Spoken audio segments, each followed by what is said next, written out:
기도할 때에 우리 하나님은 살아계신 하나님이십니다. 우리 하나님은 능력이 하나신 분이십니다. 여러분 아까 바울을 어떻게 건져내셨는지 여러분이 목격하셨습니다. 그런데 그건 바울에게만 일어나는 일이 아니라 여러분 삶에도 동일하게 일어나는 일들임을 여러분 꼭 기억하길 바랍니다. 하나님은 우리가 어떤 공경에 처했을 때에 그 문제를 어떻게 빠져나갈까 그냥 관망하는 분이 아니라 여러분이 그 삶에서 그 순간에서 어떻게 반응하는가를 하나님은 보시는 거예요. 그 살아계신 하나님을 바라볼 때에 하나님은 건지시고 일으키셔서 여러분 인생 가운데 하나님의 역사하심을 보게 하시는 주님이 바로 우리의 하나님이십니다. 여러분 그 하나님을 신뢰하시기 바랍니다. 끝까지 그 하나님을 신뢰하고 붙들며 기도하길 바랍니다. 어떤 문제 가운데 사로잡히지 마시고 하나님 그 가운데서도 옮기시는 하나님을 믿고 붙들고 기도하는 우리가 되었으면 좋겠어요. 하나님 내가 주님을 끝까지 신뢰하기 원합니다. 하나님 내가 주님을 끝까지 붙들고 기도하기 원합니다. 그 바울이 그랬던 것처럼 그 권력자 앞에서도 사람의 눈치를 바라보지 않고 하나님의 시선을 주목하며 바라볼 수 있는 믿음의 청년들이 되게 하여 주시옵소서. 하나님 세상의 권력자들 앞에서도 담대하게 주님의 주인 되어서 주님의 복음을 전하며 살아갈 수 있는 하나님의 담대한 주인 되게 하여 주시옵소서. 이 시간 우리 함께 이런 기도로 주 옆에 나아가길 소원합니다. 함께 기도하겠습니다. 주여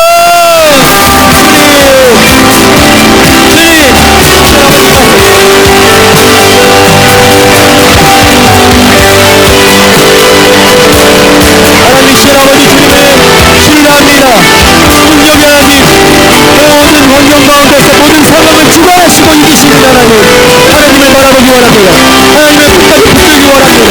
나의 어떤 모습과 상관없이 내 모습에 주지 않고 오직 이기시는 주님을 붙들고 나아가는 하나님의 사람들이 되게 하여 주시옵소서. 하나님 신 아버지 주님을 붙들며 주님을 신뢰하기 원합니다. 아버지 나의 믿음 따라 움직이는 삶이 되지 않게 하여 주시고 오직 천년을 만족시키며 주님이 원하시는 그 삶을 걸어 나아가는 하나님의 청년들이 되게 하여 주시옵소서.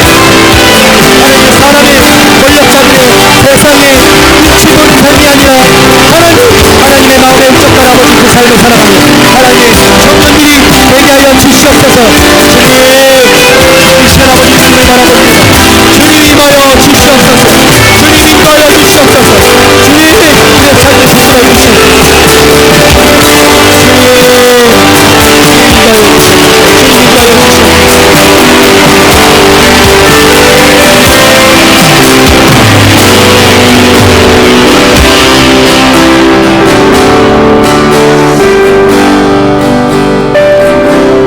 하나님은 살아계신 하나님이신 줄 믿습니다. 바울에게 역사하셨던 우리 하나님께서 지금도 동일하게 역사하셔서 우리 삶을 주관하시고 인도하시는 주님이심을 믿습니다. 하나님 우리의 삶에 섭리하시고 역사하시는 주님, 어떤 순간에도 주님 우리가 시선을 놓지 않고 세상 바라보지 않고 세상에 짓눌리지 않고 우리를 따라오는 그 사탄의 끈질긴 공격 속에서도 하나님 그것에 집중하는 것이 아니라 나에게 맡겨진 사명 붙들며 주님께 우리의 시선과 생각과 마음을 내어드리며 오직 주님만 붙들고 살아가는 하나님의 청년들이 되게 하여 주시옵소서.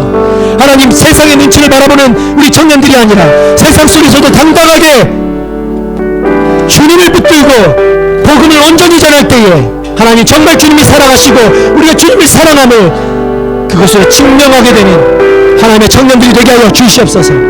이 시간 아버지 우리가 때로는 두렵고 염려되고 걱정되는 일들이 많지만 하나님 바울을 그렇게 그 상황 가운데서도 옮기셨던 것처럼 하나님 우리의 삶도 그 늪과 같은 그 끈질긴 우리를 잡아 끌어들이는 그 문제 속에서도 동일하게 역사하시는 주님을 바라보게 되는 우리가 되게 하셔서 하나님 주님의 그 구원의 은혜를 맛볼 수 있도록 주님 날마다 우리 가운데 역사하여 주시고 우리 삶을 붙들어 주시옵소서. 하루하루의 삶을 주님 앞에 내어드리기 원합니다. 긴장되고 많은 일들이 어떤 일들이 펼쳐질지 모르는 그 삶 속에서도 하나님 하루하루를 주님을 바라보며 기대하며 살아가는 인생이 되게 하여 주시옵소서. 걱정 때문에 나에게 닥쳐질 어떤 문제 때문에 염려에 사로잡혀 가는 불쌍한 인생 되지 않게 하여 주시고, 그 벨릭스와 같이 어리석고 우유부단하여 하나님 아무것도 결정하지 못하고 눈 감고 그 상황을 있음에도 불구하고 그냥 없는 것처럼 생각하고 마는 그런 어리석은 믿음 없는 자와 같지 않게 하시고, 주님 앞에 능동적으로 반응하며 주님이 주신 은혜를 누리며 나에게 허락하신 그 마땅히 해야 할 오늘 나에게 주어진 그 은혜를 취하며 살아가는 하나님의 믿음의 청년들 되어줄 수 있도록 주님 축복하여 주시고 믿음도 하여 주시옵소서. 이번 한 주가 하나님 우리에게 주신 그 축복의 한 주가 되기를 원합니다.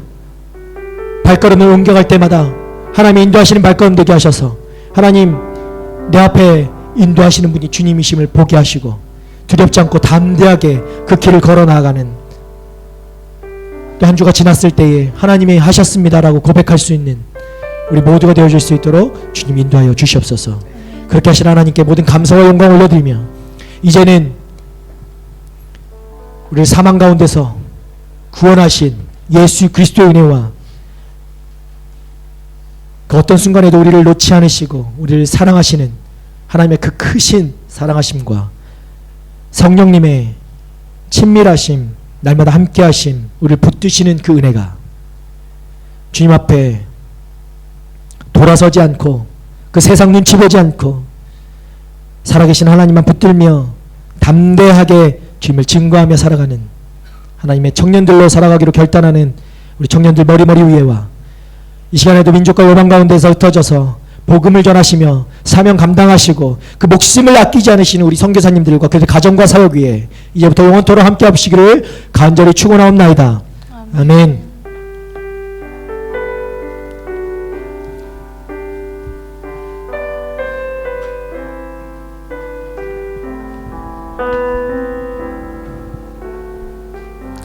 그렇게 우리 삶을 이끌어 주시는 우리 주님께 감사와 영광의 박수 올려드리겠습니다.